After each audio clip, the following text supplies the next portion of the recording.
जून में हुए राज्यसभा चुनाव के बाद महाराष्ट्र में ऐसा सियासी तूफान आया जिसने महाविकास आघाड़ी को सत्ता से हटा दिया और भारतीय जनता पार्टी के हाथ में सत्ता सौंप दी।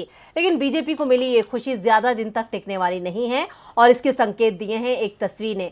क्या है उस तस्वीर में और क्या है इसके मायने, देखते हैं ये रिपोर्ट। महाराष्ट्र में अब नई सरकार है जो भारतीय जनता पार्टी और एकनाथ शिंदे की मिलीजुली सरकार है।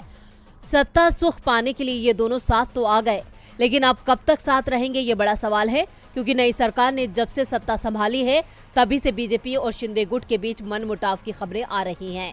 दोनों के बीच तल्खियां देखने को मिल रही हैं, कभी मंत्री पद को लेकर तो कभी विभागों को लेकर तो कभी विभागों के आवंटित बजट को लेकर बीजेपी और शिंदे गुट में नाराजगी देखने को मिल रही है। इतना ही नहीं, शिंदे गुट का आरोप है कि बीजेपी सिर्फ अपना ही फायदा कर रही है और एकनाथ शिंदे को सिर्फ सीएम पद देकर बाकी सभी जगह पर खुद कब्जा कर लिया है। यानी नई सरकार में सिर्फ बीजेपी का वर्चस्व है, जिसके बाद से दोनों के अलग होने की अटकलें भी लगने लगी हैं। अब इन्हीं अटकलों के बीच ऐसी तस्वीर सामने आई है जिसने इन संभावनाओं को और ज्यादा बल दे दिया। दरअसल मुख्यमंत्री एकनाथ शिंदे गणेश चतुर्थी के मौके पर शिवसेना प्रमुख उद्धव ठाकरे के निजी सचिव मिलिंद नार्वेकर के आवास पर पहुंचे।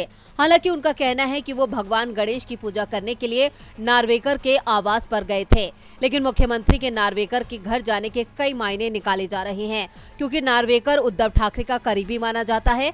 दरअसल इस मुलाकात ने हलचल इसलिए मचा दी क्योंकि अब शिंदे ने बागी विधायकों के साथ मिलकर उद्धव के खिलाफ बगावती तेवर दिखाए थे। उस दौरान नार्वेकर ने शिंदे से मिलने की कोशिश की थी, लेकिन शिंदे ने मिलने का समय नहीं दिया था। ऐसे में अब बीजेपी से मनमुटाव की खबरों के बीच ये तस्वीर कई संकेत दे रही है। दावा तो यहाँ तक किया जा रहा है कि जल्द ही केंद्रीय मंत्री अमित शाह महाराष्ट्र के दौरे पर आ सकते हैं। इसे शिंदे और बीजेपी के बीच बढ़ती दूरियों को कम करने का प्रयास माना जा रहा है। हालांकि डिप्टी सीएम फडणवीस का कहना है कि अमित शाह बीएमसी चुनाव के लिए प्रचार करने आ रहे हैं। वहीं जानकारों का कहना है कि महाराष्ट्र में कुछ बड़ा होने वाला है।